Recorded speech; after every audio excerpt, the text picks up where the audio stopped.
Okay, welcome back to all of you guys. Nice to see you back. Did you guys have some nice refreshing lunch or maybe a nap or something like that? All right. So we're going to continue with our learning. I'm going to teach you guys about Buddhist chanting, and then we're going to actually do the Buddhist chants together so you guys get some practice of actually doing them. But first, let me just explain to you the history of Buddhist chanting and where it comes from before I talk about the benefits of it.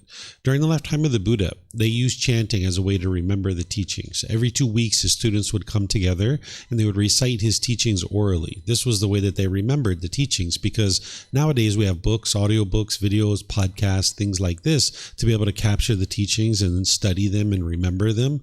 But during the lifetime of the Buddha, they didn't have those things. So the Buddha would just sit and just talk. And then after he would talk, the students would be learning how to recite it orally. They would be repeating it out loud, what it is that he said, word for word for word for word. So you can see from the origins of chanting that there isn't anything mystical or magical about it. It's not a rite, a ritual, or a ceremony or worship. Nowadays, a lot of people have kind of lost the meaning of what the words are. And sometimes the least you know about something, the more mystical and magical it becomes. So people oftentimes kind of think that chanting is like some way of invoking the Buddha to come and do something for them, like a prayer or worship or something like that. But it's actually not true, that it was just used as a learning tool to be able to help them actually learn and remember the teachings. So we have these chants on those laminated sheets, which you guys might decide to get one so that you guys can learn as I'm teaching it to you. For those of you guys that are online, you'll find these chanting sheets on our website. If you go to buddhadailywisdom.com and click on free books and scroll down towards the bottom, you'll be able to see these chanting sheets that I'm going to be chanting you. Because on these chanting sheets, I actually have the English translations, so you guys will see what the chants are actually saying.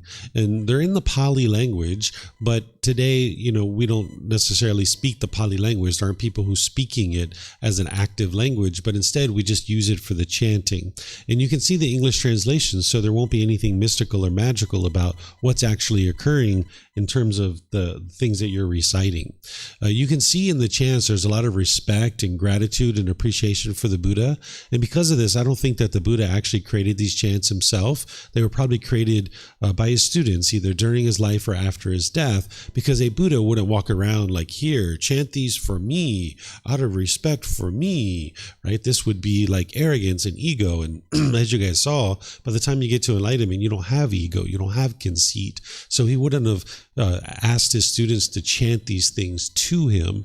But instead, if you learn from a teacher how to move from the anger and the sadness and frustration and all those other discontent feelings to the peace and joy that is enlightenment, and this teacher didn't want anything or expect anything from you, you'd probably have a lot of appreciation and gratitude for that person too, because this is a permanent mental state. When you get to enlightenment, your mind's permanently in that mental state. And the Buddha didn't want anything from his students to be able to help them to be able to share these teachings. He just was interested in helping them out of the kindness of his heart. So if you had an individual in your life like that, you would probably have a lot of respect and appreciation for that person too. So that's where I think that these chants actually came from, is his students, either during his life or after his death. So I'm going to teach you guys the benefits of chanting.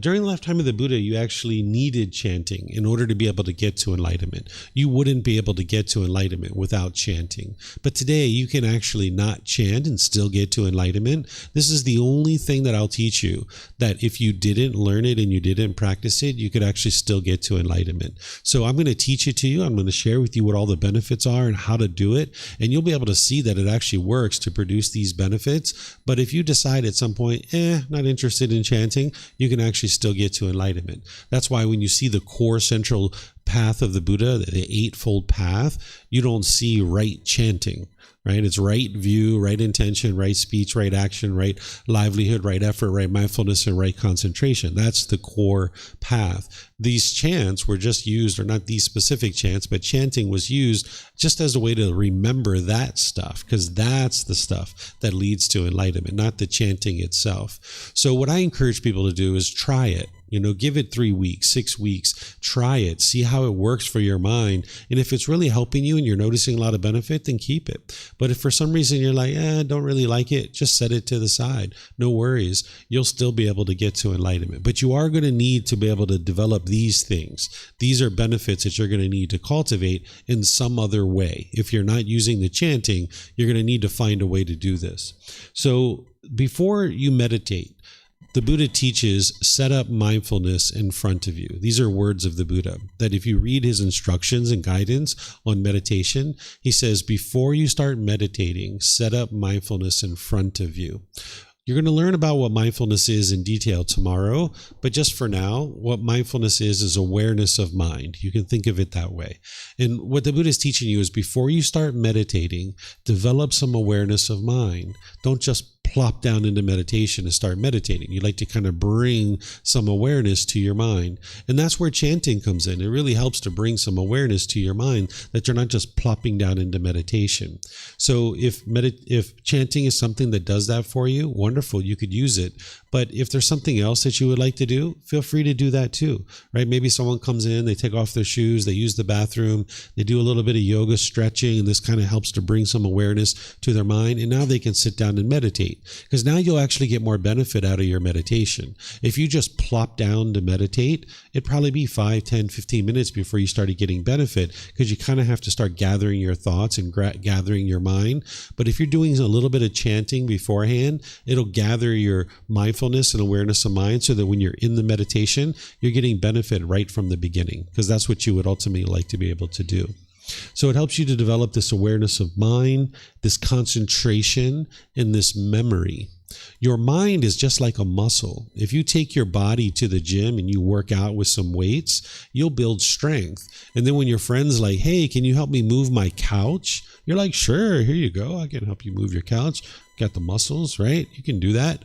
The mind is the same way. If you exercise the mind, it'll become stronger, right? But conversely, if you're not exercising the mind, it's actually going to deteriorate. This is why if you've gone your entire life without training your mind and exercising your mind, you might be having certain challenges and struggles in your day-to-day life. So when you're exercising the mind, it's going to make it stronger. And that's what chanting is doing. You're actually exercising the mind, because to remember the chants, to focus on them, to recite them, and all those kinds of things, it takes a certain amount of capacity in your mind to be able to do that. So it's like taking your mind to the gym a bit and exercising it, giving it the ability to cultivate this concentration and this memory.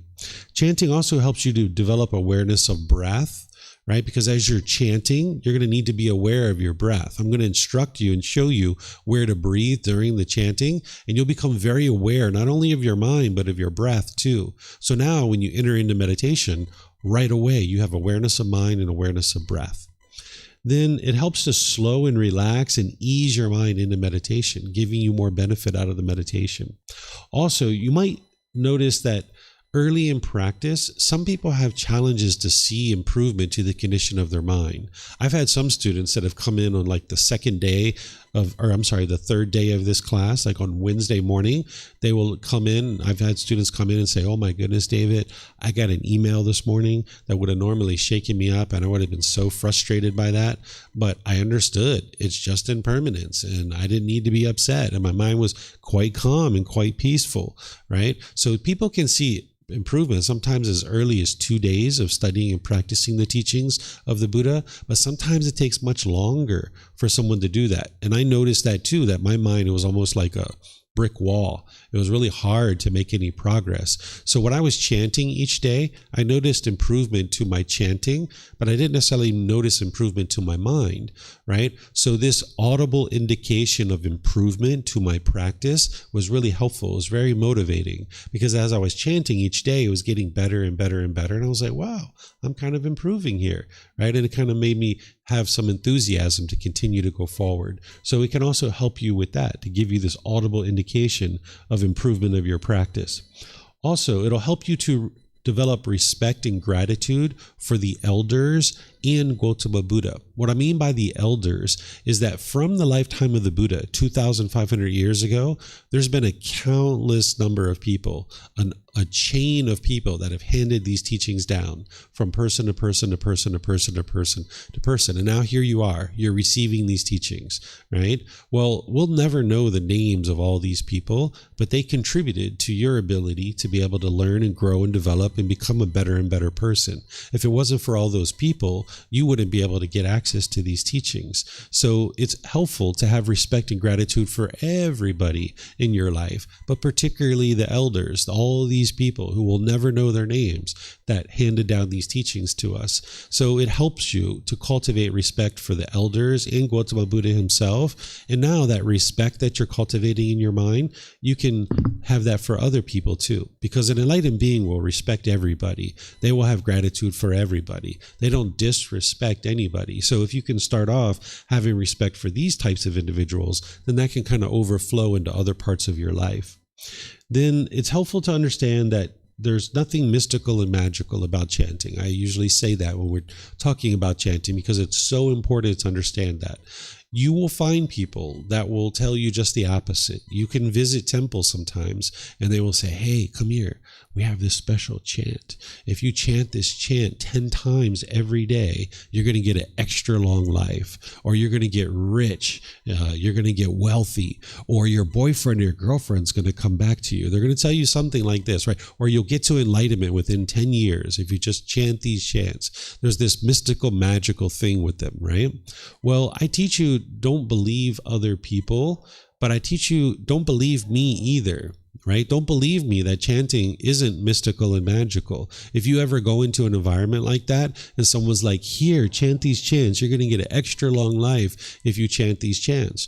Well, test it out. Look around the temple. Do you see people that are 150, 200, 300 years old? Because if you do, then maybe it's the truth, right? But if you don't see people that are 150, 200, 300 years old, then you know that this is just a belief that these people have, and you can just smile and just say, oh, thank you so much, or whatever it is that you decide to say, right? And you know that this isn't actually true, because you'll have people that will firmly believe these things, and they will introduce you to chanting and say, here, chant this. It's going to bring your boyfriend or girlfriend back, or you're going to instantly get wealthy. Well, if that was the case, if there was a chant that you could instantly get wealthy, don't you think that would have spread by wildfire by now? Like 2,500 years ago, if the Buddha chanted and he taught something that you would instantly get wealthy if you chanted it, wouldn't that have spread all throughout humanity by now? Because think about it, you go have a good meal at a restaurant, how many people do you tell? Right? 3, 4, 5, 10 people. And then those people go have restaurant, food. And how many people do they tell? Right? So if there's something like that in the world that can instantly produce some kind of wealth or long life or get your boyfriend or girlfriend back, it would have spread like wildfire through all of humanity, right? We've had 2,500 years for this to spread. So you can see that these things are just beliefs, that they're not actually true. There's nothing mystical or magical about chanting. Okay, so these are the benefits of chanting. Any questions on any of this stuff? For those of you guys online, you can put your questions into Facebook, YouTube, or Zoom, or you can raise your hand in Zoom and ask any questions that you like. I'm just going to check here and see if we have any questions on our social media platforms. Okay, I don't see any questions anywhere. Okay, so I'm going to teach you guys 3 different chants. And the first one I'm going to teach you, it's referred to as the triple gem or the triple jewel. If you go to a particular temple for an event, they will typically start it with this particular chant. You're going to hear this one commonly. And it's called the triple gem or the triple jewel because it's paying respect to 3 things: the Buddha, the teachings, and the community. And you would need these 3 things in order to be able to get to enlightenment. You would need to have confidence in the Buddha, access to his teachings, and you would need to be part of a community. And you may not have those things right now. Like if you just had confidence in the Buddha, but you didn't have access to the teachings and you weren't part of a community, you wouldn't be able to get to enlightenment. Or if you just had access to his teachings and you didn't have confidence in him and you weren't part of a community, you wouldn't be able to get to enlightenment. Or if you were just part of a community and you didn't have confidence in him and you didn't have access to his teachings, you wouldn't be able to get to enlightenment. So you're going to need all three of these things. And it's important for you to have those three things. And that's why they start off each individual event with this particular chant, is that you're paying respect to the Buddha, the teachings, and the community, because it's reminding you that, hey, you need these three things in order to be able to get to enlightenment. And like we talked about, you might not have confidence in the Buddha right now, and that's okay. You might not even think that this person existed, and that's okay. That's the doubt that's in the mind. But remember, harness that doubt, turn it into an inquisitive mind and examine his teachings, right? So you'll see this commonly open up every single event in any particular temple environment. There's three different kind of schools or traditions of Buddhist teachings. There's Theravada Buddhism, which you'll find in Thailand, Sri Lanka, Myanmar, Cambodia, Laos, southern Vietnam. There's Mahayana Buddhism, which is mainly in China, but it's really spread all throughout the world, just like Theravada Buddhism has been spread all throughout the world. Then you've got Vajrayana Buddhism, which is really hosted in Tibet, but there's places in like the Russian Republic of Kalmykia, that one, they have this particular type of Buddhism, and that's really been spread all throughout the world as well, right? So all of these different traditions of Buddhist teachings, they will tend to do chanting, but it's only the Theravada tradition that will chant in Pali. It's kind of like a unifying way of chanting, that if you learn chanting here with me, you could go to Sri Lanka, you could go to Myanmar, you could go to Cambodia, Laos, southern Vietnam, anywhere in the world that's a Theravada temple, and you could be the first time you walked into that temple and you could sit down and chant with those people, because they're all chanting the exact same chants, essentially. Whereas if you are in these other traditions, you would need to first learn Chinese and then chant in Chinese, or first learn Vietnamese and then chant in Vietnamese. So you wouldn't be able to chant with everybody. It's not a unifying way of chanting. So the Pali language is a way to unify everybody in chanting the same way. But you will hear different dialects from one place to the next. And when I chant, I tend to chant with a Thai dialect because I kind of grew up hearing the Thai people chanting, so I kind of mimicked what it is that they're chanting. But it's very similar in these other places. So if you went to Sri Lanka or any of these other places, you could chant right along with them. It would just be like a little slight difference in dialect, kind of like accent. From English from one place to the other, there's a slight different accent. It's the same thing with chanting as well. So when I chant, you're going to hear me chanting, and this is going to be normal for you, but just know that you're learning kind of a Thai dialect of how to actually chant. Okay, so what I'm going to do is I'm going to walk through these chants in 4 times. The first time I'm going to chant it by myself so you can just hear it and you can hear what it sounds like. Then I'm going to chant it a second time and I'm going to show you where I'm breathing. Then I'm going to chant it a third time and you guys can join in, and I'm going to be instructing you and guiding you as we're chanting together. And then we'll do it a 4th time where there's no guidance, no instruction. We'll just all do it together. Okay, so you'll see how this goes. So here's this first one. Here's how it sounds. Arahang Samma Sambuddho Bhagava Bhutang Bhagavanang Apivateyami Savakato Bhagavata Tammo Dhammang Namasami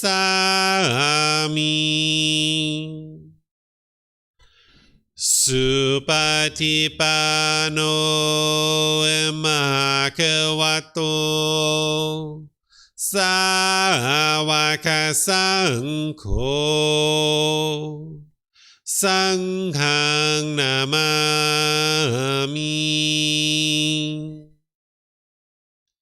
Okay, so that's the first chant. And if you notice, I was bowing at the end of each one of these. Whether you choose to do that or not, it's up to you. Everything's up to you. It's your practice, right? I'm not here to tell you what to do or convince you what to do. I'll just teach you what people do, and I'll teach you the natural laws, and then you decide for yourself what you're going to do in your life. What people typically do is at the end of each one of these phrases, they will bow. And if you're in a large group of people, they're usually facing the front where there's like a big statue of the Buddha, and they will actually bow to the floor. It's called a clop. They're clopping, right? They're clopping to the floor, showing respect to the Buddha, the teachings, and then the community at large. So since I'm just sitting here in a chair, I'm, bowing with my hands. So what you choose to do is up to you. You don't have to bow. It's not required to bow, but you'll see people that are doing that, and that's the reason why. Okay? So now here's the second time through where I'll show you where I'm breathing. Okay? So here I take a nice deep breath at the beginning, and then I chant. Arahang Samma Sambuddho Bhagava. I'm taking kind of like a half breath here. Bhutang Bhagavanang Apivateyami. Now I'm bowing, and as I'm bowing, I'm taking a big breath. Sawakato Bhagavata Dhammo. There's a little breath here. Dhammang Namasami. And then as I'm bowing, I'm taking a deep breath. Supatipano Bhagavato. There's a little breath here. Sāvaka Saṅkho. Little breath here. Saṅghang Namami. And then I'm going to bow and take a big breath leading into the next chant. Now, whether you breathe at these points or not, it's up to you. Again, it's your practice, right? I'm just kind of sharing with you what I do and where I found it easy to breathe, because there's kind of like a natural pause in the chanting there where it's a nice place to take a breath. But hey, maybe you can take a big breath and you can chant all the way through. Go for it, right? That's up to you. So this is just guidance for you. This isn't telling you what you should or shouldn't do. And along those lines, there's this chanting sheet that you guys have. Sometimes people like to put it on the floor. Sometimes people put it in their lap. It's really up to you what you do. Some people like to hold it in their hands like this, and they look at it and chant this way. So it's really up to you how you do that, but those are some options for you. Okay. So now we're going to do it a third time where I'm going to have you guys join me, and then I'll show you where the breath is, okay? So if you'd like to take a nice deep breath here at the beginning, now we're going to chant together.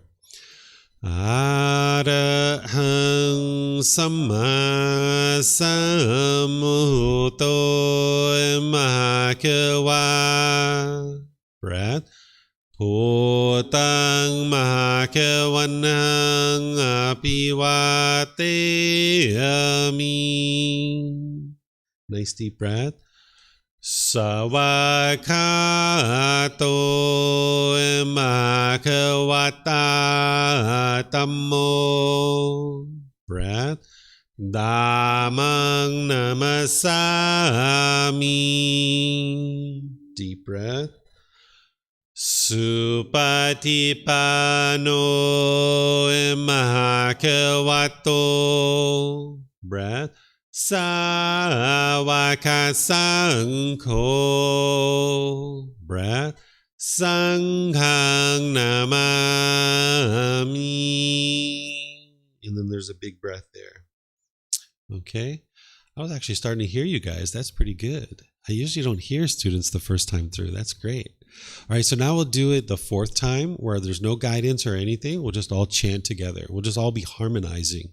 You guys are sounding really good already, so I have a feeling you're going to sound really great.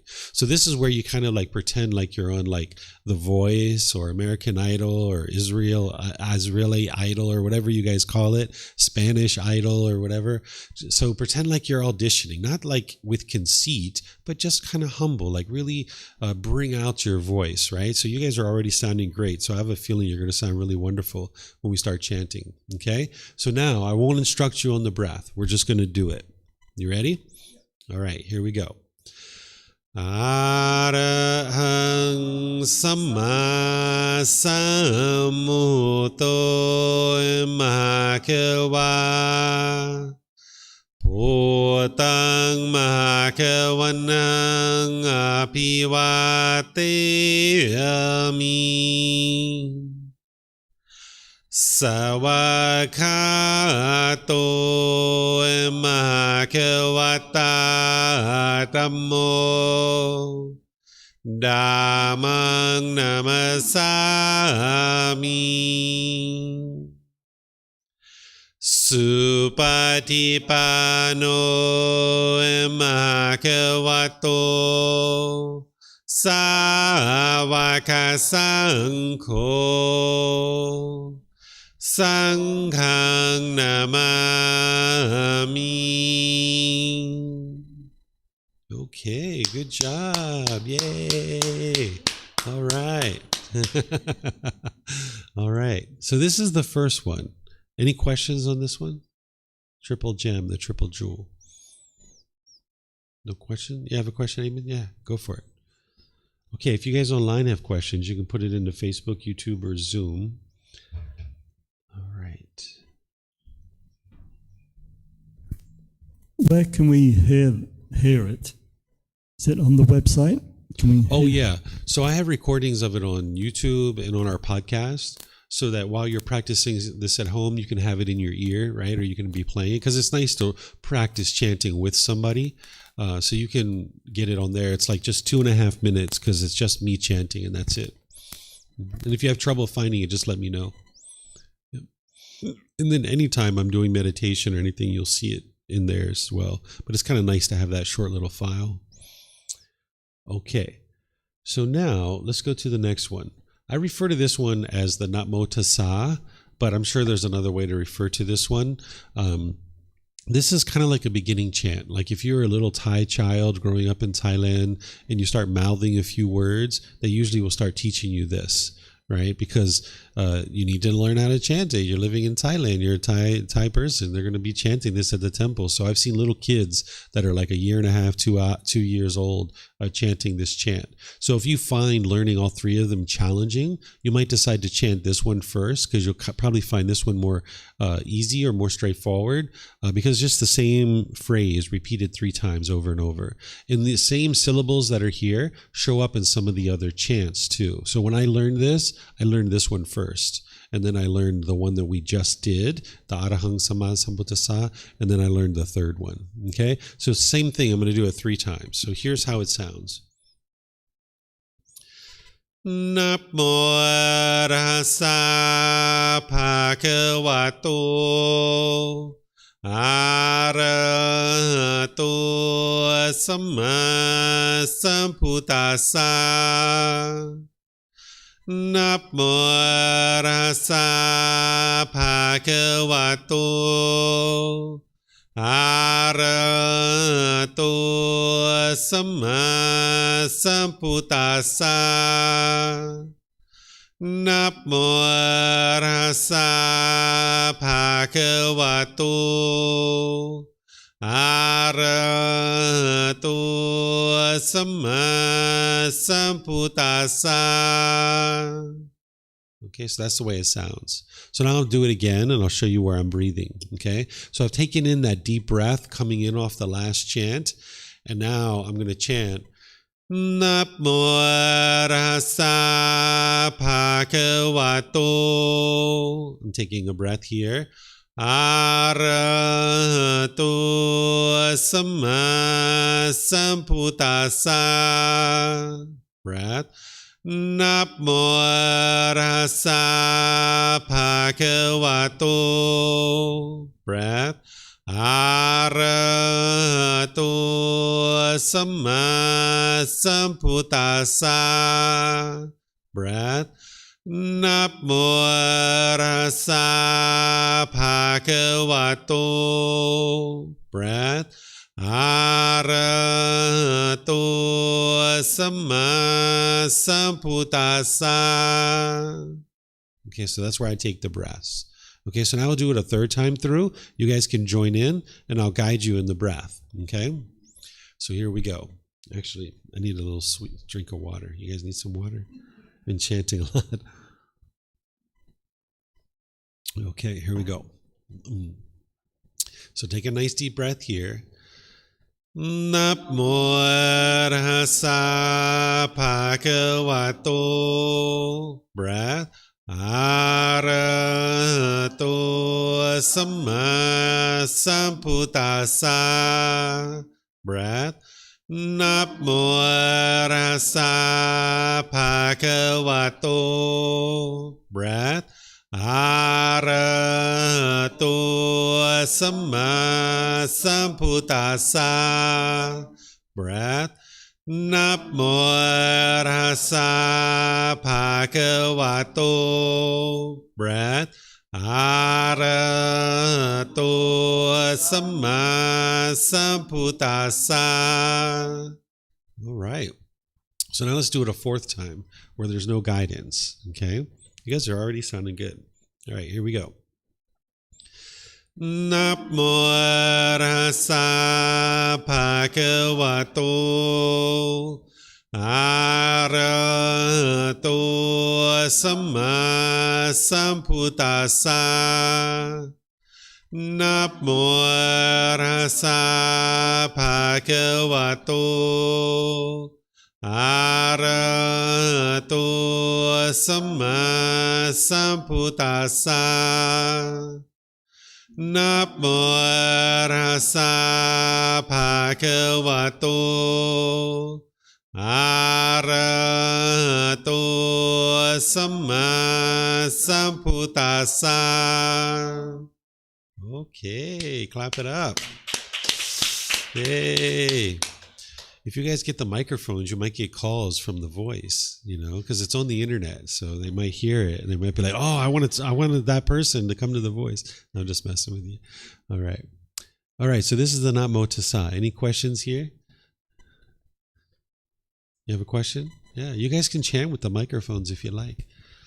It's not exactly a question, but the way we read and say the words are not exactly the way we pronounce them. Yeah. No, I mean, Namo Tassa, you say Namo Rasa.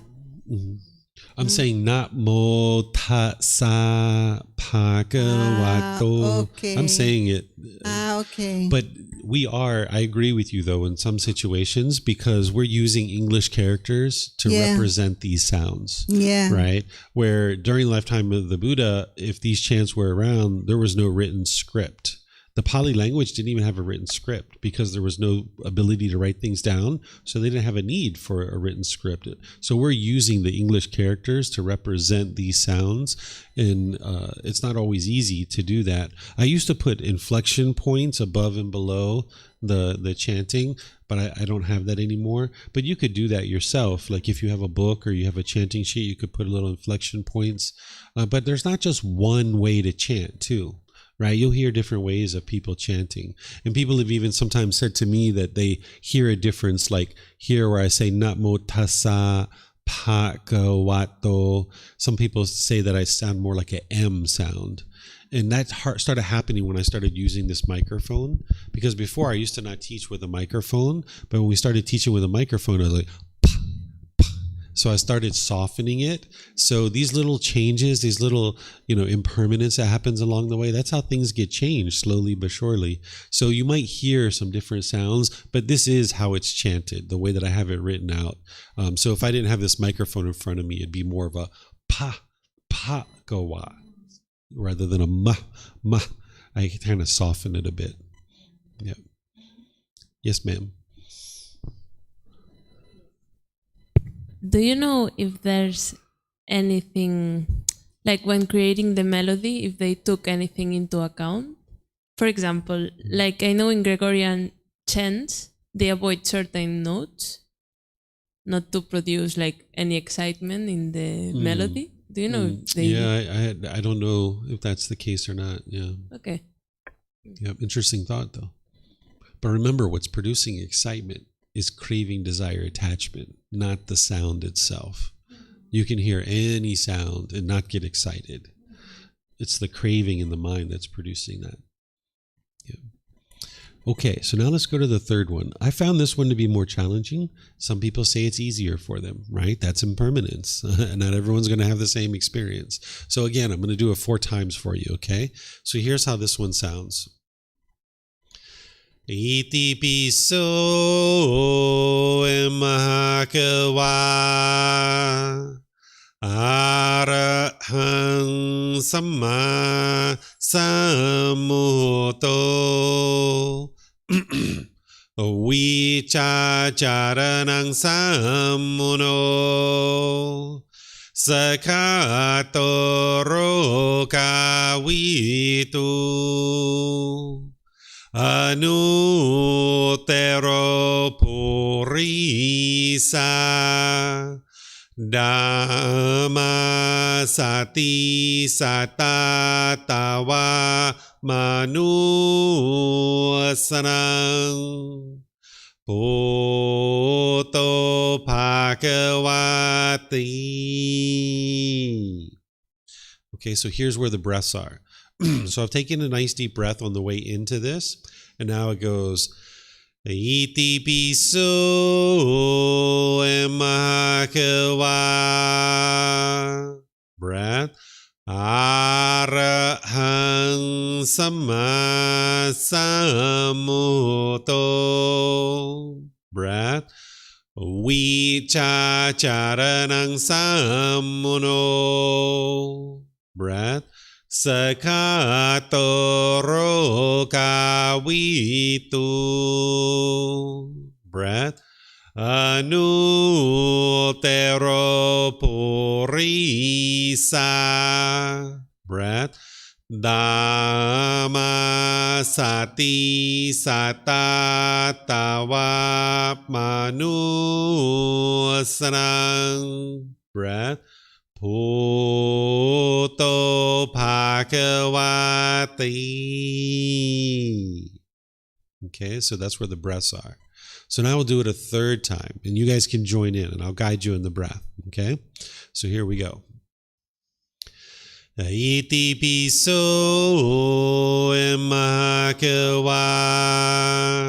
Breath. Arahang samma sammuto. Breath. Vicacaranang sammuno. Breath. Sakatoro kawitu. Breath. Anutero purisa. Breath. Dhamma sati satatawa manusanang. Breath. Poto Bhagavati.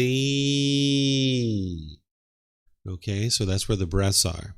And I kind of drag this one out, where sometimes when you're around Thai people, they will just abruptly end it. They will say, Bhagavati, and they'll just stop it.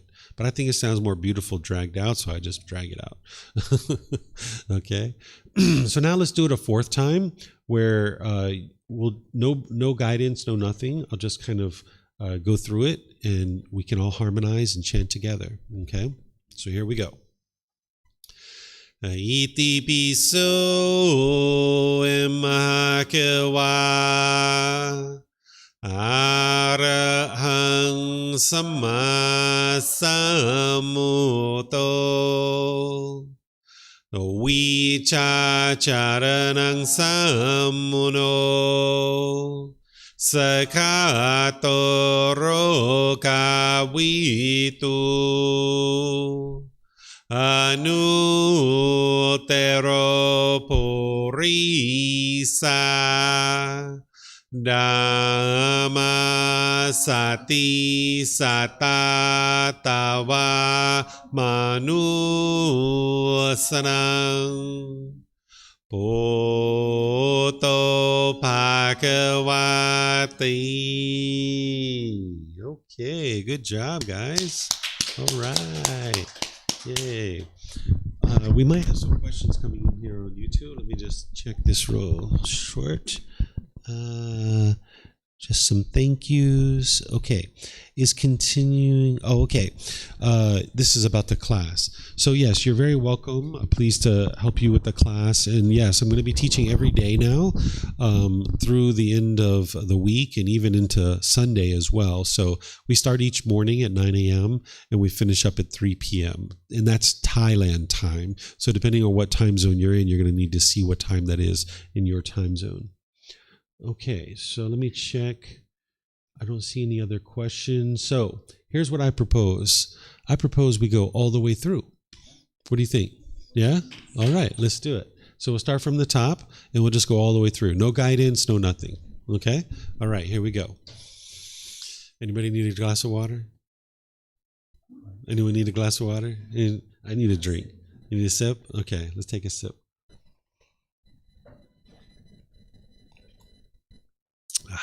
Okay. You guys ready? Okay, here we go. All right, nice deep breath. Oh, no instruction, no instruction. You guys are on your own. Okay, you ready? Here we go. Arahang Samma Sambuddho Mahakeva Bhutang Mahakavanang Apivateyami Savakato Mahakavata Tammo Dhammang Namasami Supatipano Mahakavato Sāvaka Saṅkho Saṅghang Namami Namo Rasa Bhagavato Arahato Samma Sambuddhassa Namo Rasa Bhagavato Arahato Samma Sambuddhassa Namo Rasa Bhagavato Arahato Samma Sambuddhassa Iti piso Mahakava Arahang Samma Sambuddho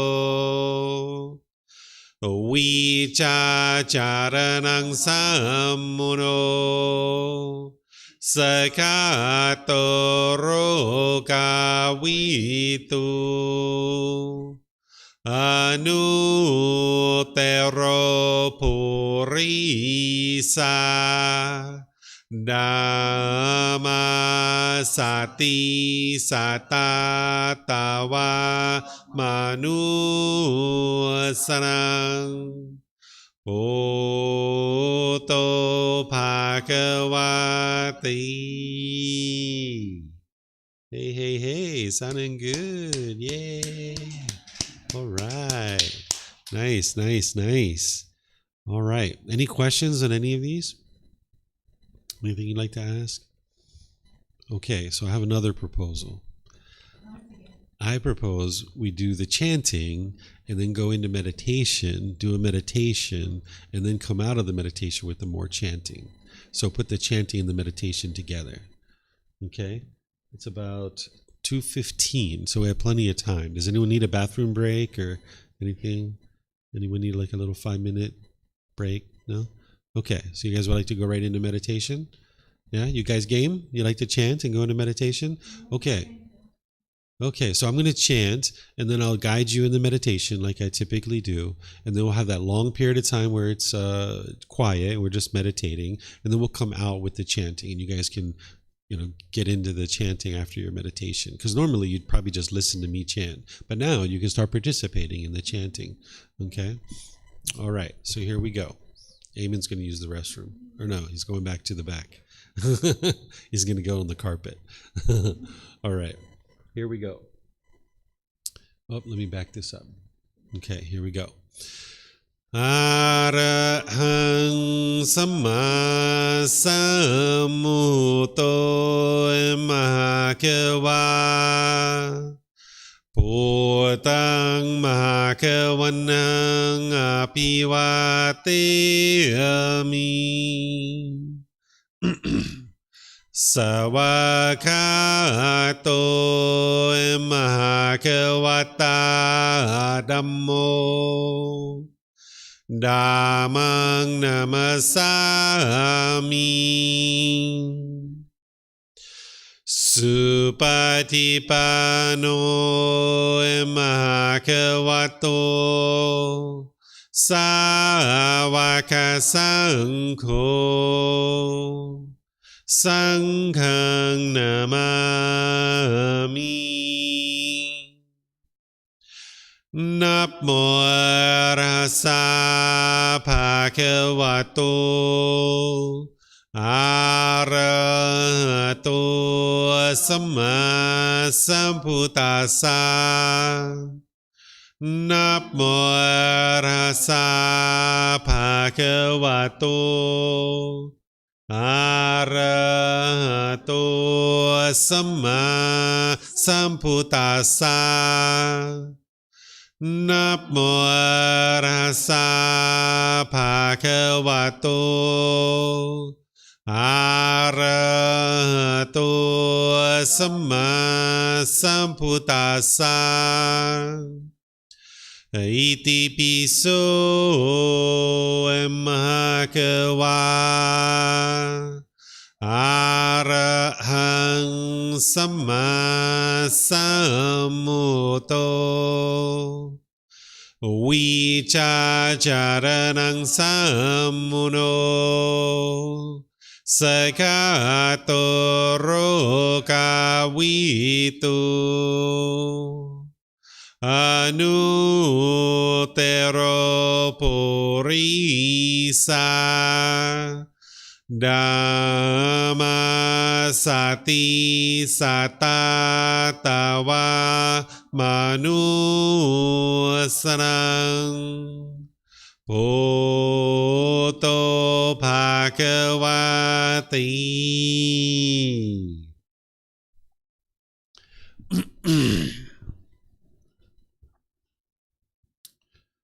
Okay, with the lower body and hands and arms comfortable,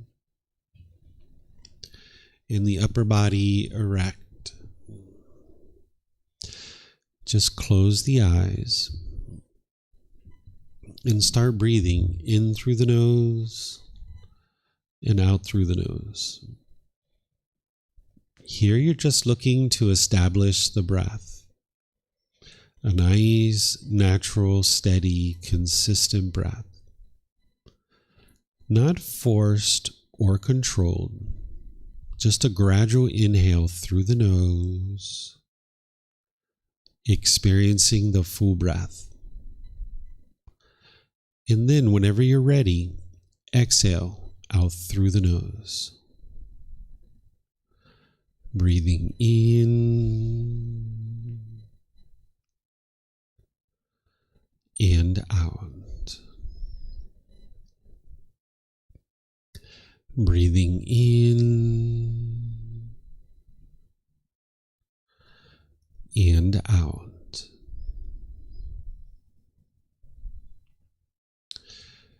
Your breath may not match up with the guidance that I'm providing, and that's okay. This is your practice. I'm just here for guidance. You can use this voice as a reminder that whenever you get to the next inhale, breathing gradually through the nose, developing a nice, natural, steady, consistent breath. And then whenever you're ready, exhale out through the nose, experiencing the full breath. Breathing in and out. Breathing in and out.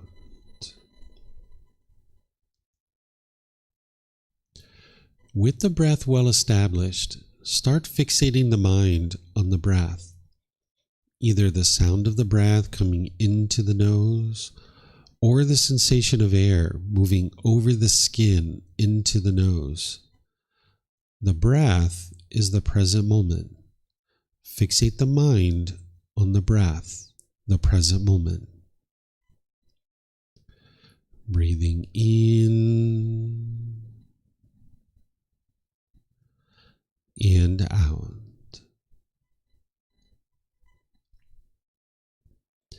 Breathing in and out. With the mind fixated on the breath, whenever you notice that it moves off the breath, cut that off, let it go, and come back to the breath, the present moment.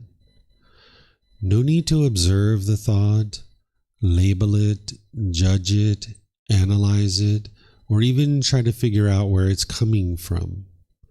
Whenever you notice that the mind is moved off the breath, cut that off, let it go, and come back to the breath, the present moment. Breathing in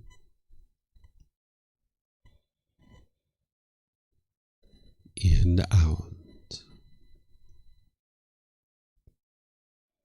Breathing in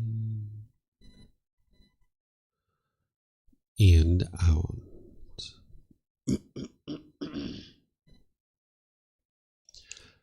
I'm going to be quiet now and let you do this work of focusing on the breath, cutting off and letting go anytime the mind moves off the breath. You have nowhere to go. There's nothing to do. No one needs you right now. This is your time to focus on the breath. Breathing in and out.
Arahang Samma Sambuddho Emakewa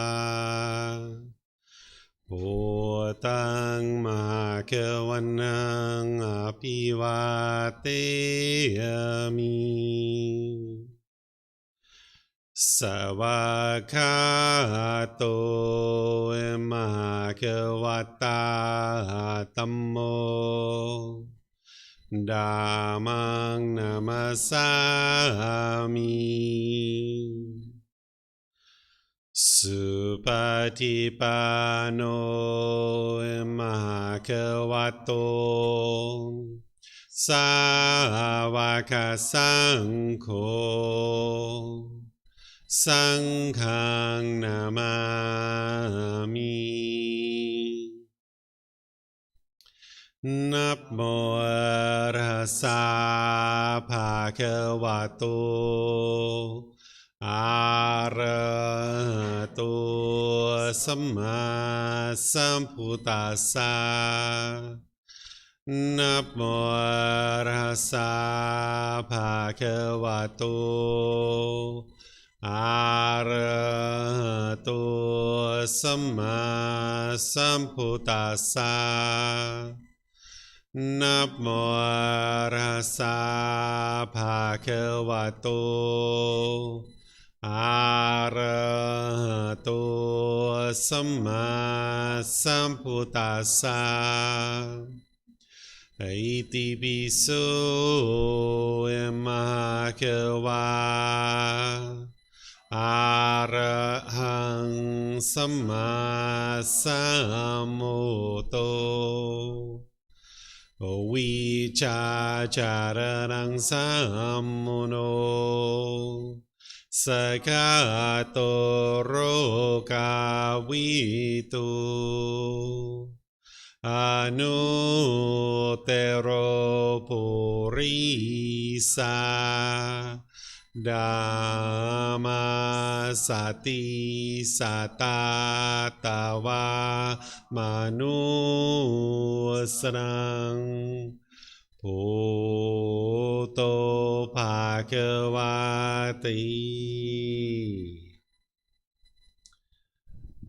Okay, so you guys have already eased your way out of meditation. That's normally what I say, right?